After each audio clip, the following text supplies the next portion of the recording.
एक गांव में रतन नाम का एक गरीब लकड़हारा अपनी पत्नी सरिता के साथ रहता था। रतन गांव के पास वाले जंगल के बाहर से लकड़ियां काट कर बेचा करता था। उसी से उसके घर का जैसे तैसे गुजारा हो पाता था। एक दिन की बात है, रतन जब जंगल से लकड़ियां काटकर बाजार में बेचने गया तो उसे उसकी लाई हुई लकड़ियों के बदले अच्छे पैसे नहीं मिल रहे थे। रतन भाई, ये लकड़ियां कैसे दी? भाई 50 रुपए किलो की है। देखो भाई, इतने तो नहीं दे पाऊंगा। तुम्हारी लकड़ियों के बदले में 25 रुपए दे सकता हूँ। अरे भाई, इतने कम पैसों में तो मेरी मेहनत भी नहीं निकलेगी। देखो भाई, तुम्हारी लकड़ियां बहुत कमजोर हैं। इनका इतना ही दाम दे सकता हूँ। भाई देख लो, कुछ और मिल जाते तो अच्छा होता। बड़ी मेहनत करके लाया हूं। नहीं नहीं भाई, अच्छी लकड़ियां लाओ, तभी अच्छा दाम मिलेगा।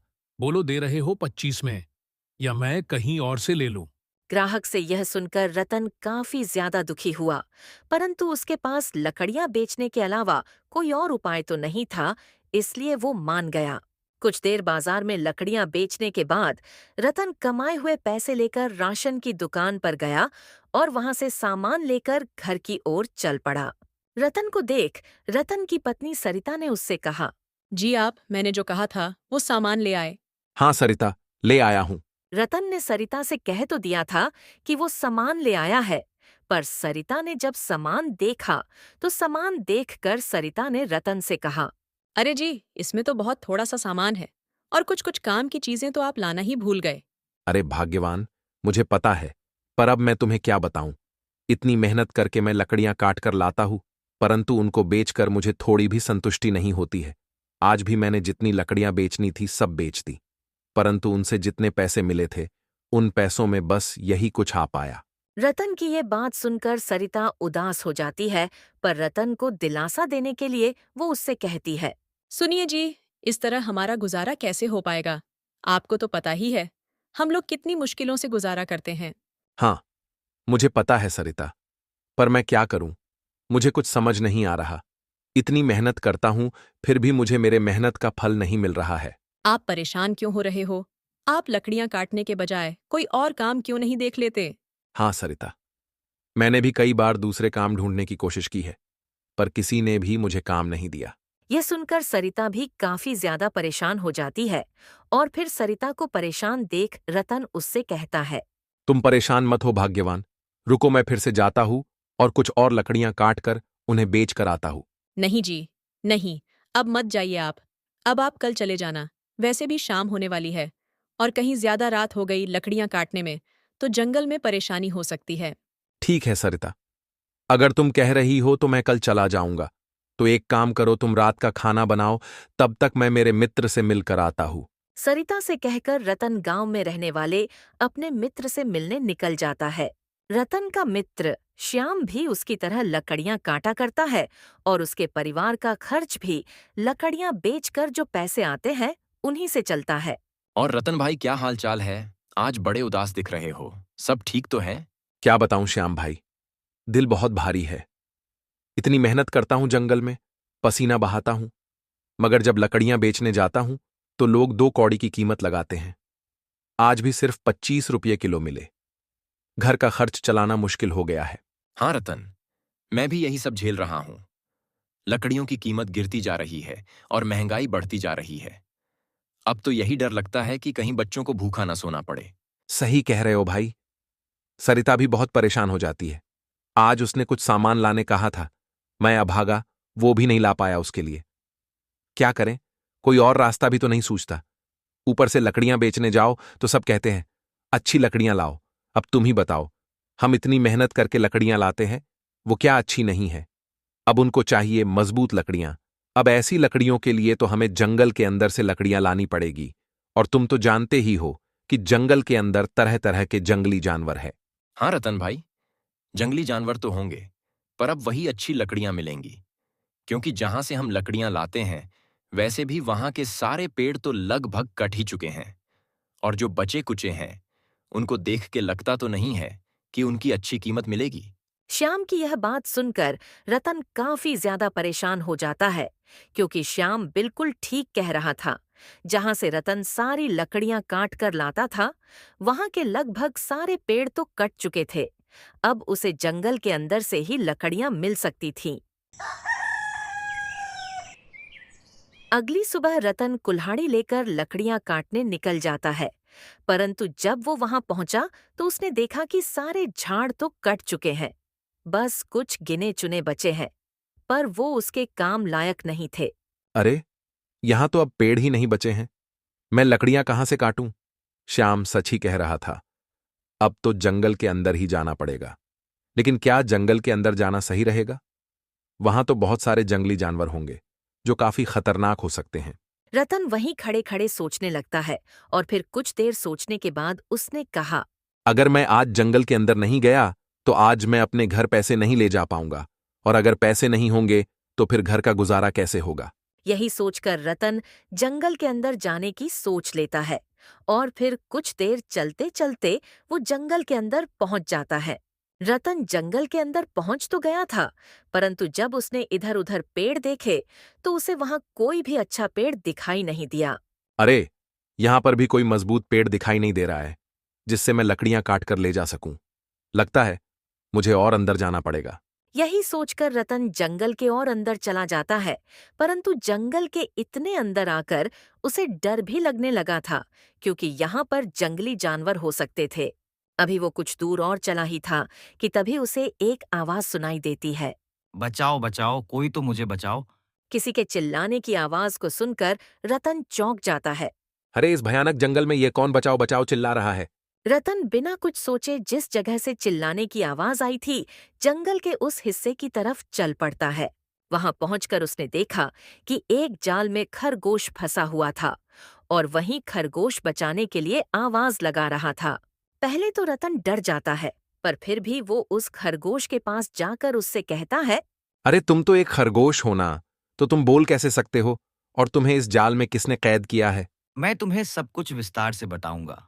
पहले तुम इस जाल को मुझ पर से हटाकर मेरे प्राणों की रक्षा करो, वरना मैं मर जाऊंगा।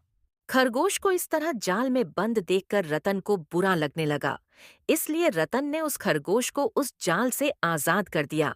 पर खरगोश के आजाद होते ही वहां अचानक काले बादल उठने लगते हैं और उन बादलों के बीच वह खरगोश एक जिन में बदल जाता है।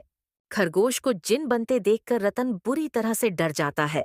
अरे, तुम तो एक जिन हो। हाँ, सही कहा। मैं जिन हूं, और वो भी ऐसा वैसा नहीं। मैं इस जंगल का सबसे शक्तिशाली जिन हूं, और अब मैं तुम्हें जिंदा नहीं छोड़ूंगा। मैं तुम्हें खा जाऊंगा। अब रतन की हालत और खराब हो जाती है, क्योंकि उसने खरगोश की मदद करके खुद के पैरों पर कुल्हाड़ी मारने वाला काम कर लिया था। पर वो किसी तरह अपने डर को छुपाता है और उस जिन से कहता है, अरे, ये तुम क्या कह रहे हो? क्या तुम भूल गए? मैंने तो तुम्हें आजाद किया है इस जाल से, और तुम मुझे ही खा जाओगे। ठीक है, तुमने मेरी जान बचाई है, इसीलिए मैं तुम्हें जीने का एक मौका देता हूं। मैं तुम्हें आज नहीं खाऊंगा, पर अगर तुम मुझे आज के बाद यहां दिखाई दिए तो मैं तुम्हें मार कर खा जाऊंगा। जिन की यह बात सुनकर रतन काफी ज्यादा परेशान हो जाता है और जैसे तैसे वहां से भाग जाता है। रतन जैसे ही उस जिन से बचकर उस जंगल से बाहर आता है तो उसे वहां एक साधु महाराज दिखाई देते हैं, और साधु ने जब रतन को इतना परेशान और डरा हुआ देखा तो उसने रतन से पूछा, क्या हुआ बेटा? तुम इतने डरे हुए क्यों लग रहे हो? कोई परेशानी है क्या? हाँ महाराज जी, हाँ। अभी मैं एक जिन्न को आजाद करके आया हूं और किसी तरह से बच बचाकर वहां से जिंदा वापस लौटा हूं। इसी वजह से इतना डरा हुआ हूं। क्या तुमने उस जिन्न को आजाद कर दिया?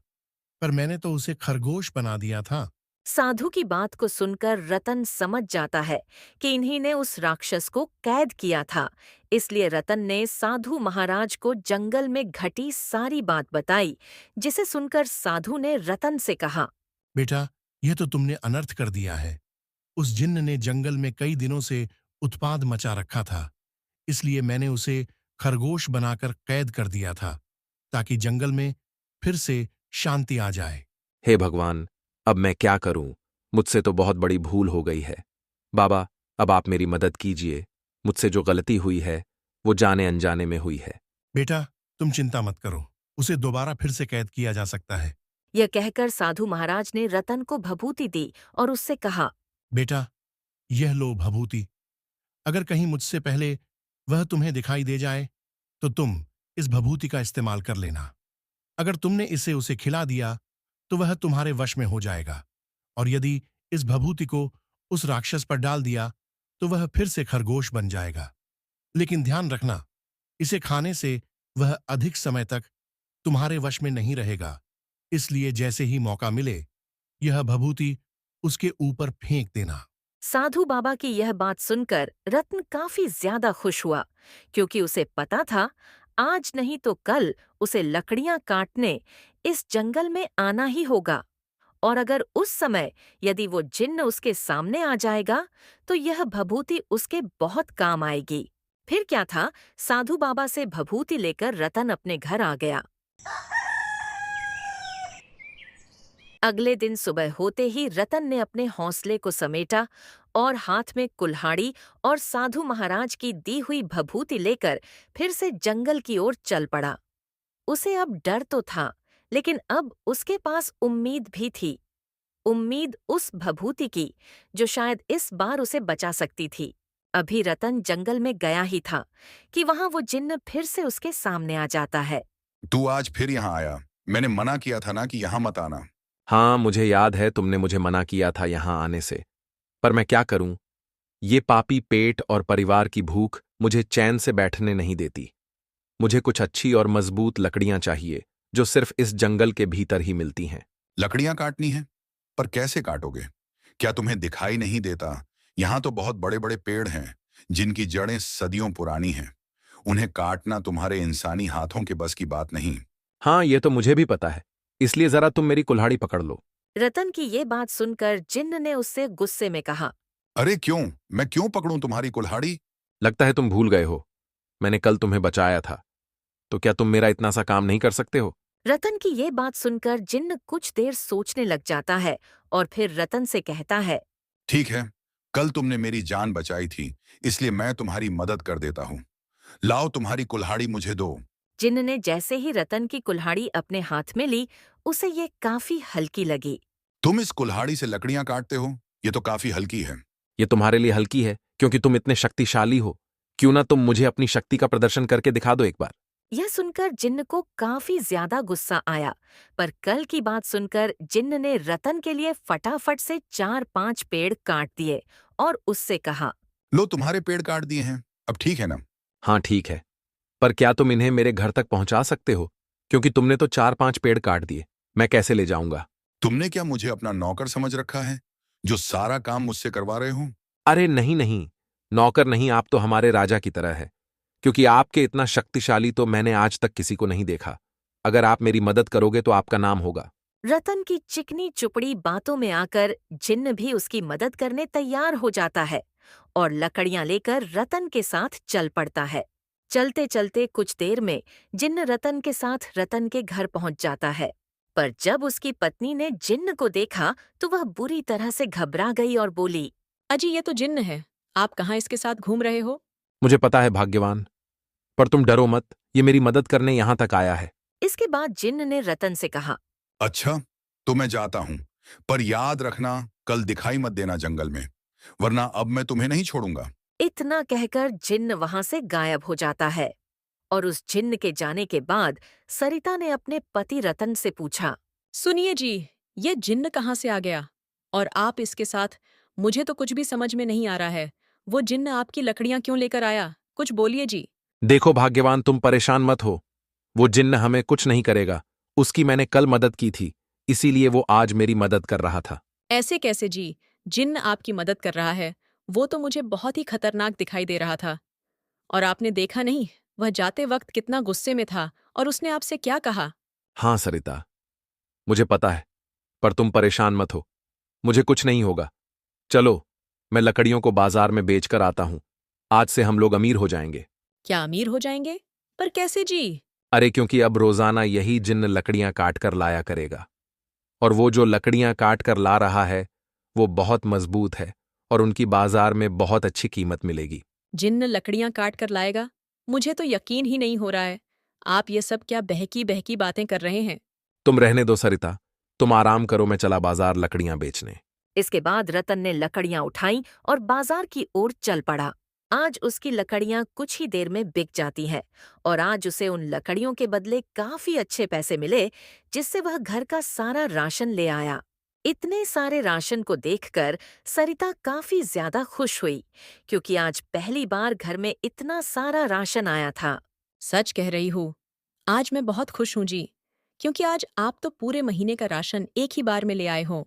भाग्यवान, अभी तो ये कुछ भी नहीं है। अब तो तुम बस देखते रहना, ये सब तो आता ही रहेगा। तुम चिंता मत करो। अगली सुबह रतन फिर से जंगल पहुंच जाता है। जंगल में आने के बाद वहां लकड़ियां काटने लगता है। जब रतन लकड़ियां काट रहा था, तभी वो जिन्न फिर वहां प्रकट हो जाता है। तेरी हिम्मत कैसे हुई यहाँ आने की? मना किया था ना, फिर भी चला आया। तुझे मुझसे डर नहीं लग रहा है क्या?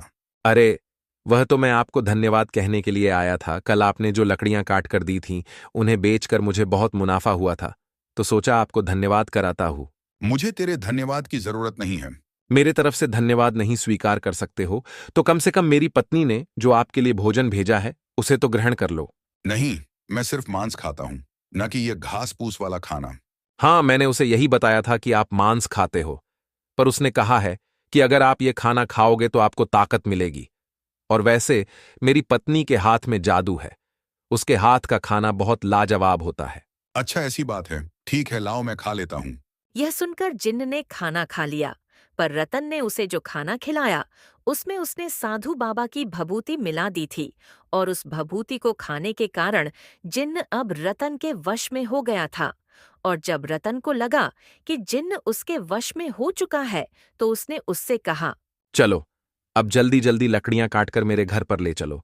ज्यादा देर नहीं लगनी चाहिए, मुझे इन्हें बाजार में ले जाकर बेचनी भी है। यह सुनकर जिन्न बिना कुछ कहे जल्दी जल्दी लकड़ियां काटने लगा, और लकड़ियां काटने के बाद उन लकड़ियों को रतन के घर पर ले आया। घर पर आने के बाद जिन्न ने लकड़ियां रखी। इसके बाद रतन ने उससे कहा, अब तुम्हारा काम हो चुका है, अब तुम यहां से जा सकते हो। जिन्न भी वही करता है जो रतन उसे कहता है। जिन्न वहां से चला जाता है। धीरे धीरे रतन इसी तरह जिन्न से काम करवाता रहा। ये देखकर गांव वाले काफी हैरान थे कि इतना खतरनाक जिन्न रतन की हर बात कैसे मान रहा है। आखिर माजरा क्या है? एक दिन उसके मित्र श्याम ने उससे पूछ ही लिया, अरे भाई, ये मैं क्या देख रहा हूँ, आजकल तुम्हारे साथ एक जिन्न घूमता रहता है और वह तुम्हारी सारी बातें भी मान रहा है। आखिर यह तुमने कैसे किया? कुछ नहीं भाई, बस एक बार उसकी मैंने जान बचा ली थी, तब से वो मेरी सारी बातें मान रहा है। लेकिन तुम बचे रहना, क्योंकि वह जिन्न बहुत ही खतरनाक दिखाई देता है। हाँ, मुझे पता है भाई, पर वो मेरा कुछ नहीं बिगाड़ सकता, क्योंकि मुझे इसकी एक कमजोरी भी पता है। अच्छा, तो इसलिए वो तुम्हारी हर बात मान रहा है और तुम्हारे सारे काम कर देता है। हाँ भाई, वरना तुम ही सोचो, मुझे अगर उसकी कमजोरी नहीं पता होती तो अब तक तो वो मुझे कच्चा चबा जाता। और हाँ, अगर तुम्हें कुछ काम करवाना हो तो बता देना, तुम्हारा भी काम करवा दूंगा। नहीं भाई, रहने दो, मैं तो सारे काम खुद ही कर लेता हूँ। पता लगे काम के चक्कर में जिन्न मुझे ही खा जाए। इतना कहकर श्याम रतन के घर से चला गया। अब रतन काफी प्रसन्न रहने लगा था, क्योंकि अब उसका लकड़ियों का काम काफी अच्छे से चल रहा था। पर धीरे धीरे उसकी भभूति खत्म होने लगी थी। एक दिन इसी तरह रतन बाजार से लकड़ियां बेचकर आता है। उसके घर पर आते ही सरिता उससे कहती है, आप आ गए जी? हाँ, मैं आ गया। वैसे आज खाने में क्या बनाया है? आज मैंने खाने में आपकी मनपसंद सब्जी बनाई है। अब तो हम लोगों के सुकून के दिन आ गए हैं जी। हाँ, यह तो तुम ठीक कह रही हो, पर लग रहा है यह जिन्न ज्यादा दिन तक हमारा काम नहीं करेगा। क्यों आप ऐसा क्यों कह रहे हैं जी? क्योंकि मैं जिस भभूति से जिन्न को वश में करता हूं वह अब खत्म होने वाली है, और जिस दिन वह भभूति खत्म हो गई उस दिन के बाद यह जिन्न हमारा कोई काम नहीं करेगा, बल्कि पता नहीं वह हमें नुकसान भी पहुंचा सकता है या मार भी सकता है। यह बात सुनकर सरिता और रतन काफी ज्यादा परेशान हो गए। तभी सरिता ने रतन से कहा, तो आप एक काम क्यों नहीं करते जी? अगर आपको लगे कि अब इतनी ही भभूति बची है कि अगली बार वह आपके बस में नहीं रहेगा, तो आपके पास जितनी भी भभूति बची हो उसे उसके ऊपर डालकर उसे फिर से खरगोश में क्यों नहीं बदल देते? हाँ सरिता, अब मैं वही करूंगा। जैसे ही मुझे लगेगा कि बस अब जिन्न मेरे बस में नहीं होगा तो मैं उसे खरगोश में बदल दूंगा। देखते देखते समय के साथ धीरे धीरे 1 महीना होने को आया था। और फिर एक दिन रतन जब जंगल जाने वाला था कि तभी सरिता उसे रोक लेती है। रुकिए जी, आप कुछ भूल तो नहीं रहे हो? नहीं तो, मैं तो कुछ भी नहीं भूल रहा हूं। अरे देखिए, आप ये रोटी का डिब्बा ले जाना तो भूल ही गए। आप जंगल में जाकर खाएंगे क्या और जिन्न को देंगे क्या? अरे हाँ हाँ, तुमने बिल्कुल ठीक कहा। लाओ लाओ, इसके बिना तो आज काम ही नहीं होगा। यह कहकर रतन ने रोटी का डिब्बा लिया और जंगल के लिए निकल गया। जंगल में आकर रतन लकड़ियां काटने लगा। अभी वो लकड़ियां काट ही रहा था कि तभी फिर जिन्न ने उसे देख लिया। तुम यहाँ पर क्या कर रहे हो? ये जंगल मेरा है। तुम्हें मना किया था ना यहाँ आने को। तुमने मुझे बचाया, इसका मतलब ये नहीं है कि मैं तुम्हें हर बार छोड़ दूंगा। मुझे पता है, पर मैं तो यहाँ पे लकड़ियां काटने आया हूँ। नहीं नहीं, आज तुम यहाँ से लकड़ियां नहीं ले जा सकते हो, क्योंकि अब मैं तुम्हें छोड़ूंगा नहीं। यह कहकर जिन्न रतन को मारने के लिए उसकी तरफ बढ़ने लगा कि तभी रतन ने उसे फिर से रोटी खाने को कहा। मुझे मारने से पहले लो थोड़ा खाना खा लो, जिससे तुम्हें ताकत मिल जाएगी। ये मेरी पत्नी ने बनाया है, बहुत लाजवाब है। हर बार तो जिन्न उसकी बातों में आकर उसकी भभूति मिली हुई रोटी खा लेता था, पर इस बार उसने मना कर दिया। नहीं नहीं, मुझे नहीं खाना तेरा ये खाना। पता नहीं इसे खाने के बाद मुझे क्या हो जाता है। अरे कुछ नहीं होता है, तुम पहले ये खाना खा लो, तुम्हारे अंदर बहुत ज्यादा ताकत आ जाएगी। रतन के इतना आग्रह करने पर जिन्न ने फिर से उस रोटी को खा लिया और वह फिर से रतन के वश में हो गया। इसके बाद रतन जिन्न से अपने सारे काम करवाने लगा। उसने बड़े बड़े पेड़ों को जल्दी जल्दी कटवाया और उससे कहा। चलो अब इस गट्ठर को उठाओ और इन्हें मेरे घर पर ले चलो। उसके बाद जिन्न ने उस गट्ठर को उठाया और रतन के घर पर ले आया। पर तभी अचानक उस पर से उस भभूति का प्रभाव खत्म हो गया और उसने रतन से कहा। यह मैं क्या कर रहा हूँ? और मैं तुम्हारे साथ तुम्हारे घर कब आया? सच सच बताओ, तुमने मेरे साथ क्या किया? जल्दी बताओ, वरना मैं तुम्हें छोड़ूंगा नहीं। कुछ नहीं किया मैंने, पर अब मैं करूंगा। ये तुम क्या बकवास कर रहे हो? मैं तुम्हें छोड़ूंगा नहीं। इतना कहकर जिन्न रतन को मारने के लिए आगे आया कि तभी रतन ने बची हुई सारी भभूति को जिन्न के ऊपर डाल दी। भभूति उसके ऊपर गिरते ही जिन्न फिर से खरगोश में बदल गया। यह देखकर रतन काफी ज्यादा खुश हुआ और फिर उसने जिन्न से कहा। अब तुम इसी तरह खरगोश के रूप में भटको, तुम्हारा यही दंड है। नहीं नहीं, मुझे आजाद करो, वरना मैं तुम्हें छोड़ूंगा नहीं। नहीं, अब तुम मेरा कुछ भी नहीं बिगाड़ सकते हो। अब जाओ यहां से। ऐसे ही घूमना, तब तुम्हें पता लगेगा दूसरों को दर्द देने में कैसी पीड़ा महसूस होती है। यह सुनकर जिन्न वहां से खरगोश बनकर भाग गया और फिर रतन और उसकी पत्नी सरिता काफी ज्यादा खुश थे और अब रतन आराम से पहले की तरह फिर से अपना जीवन खुशी खुशी बिताने लगा।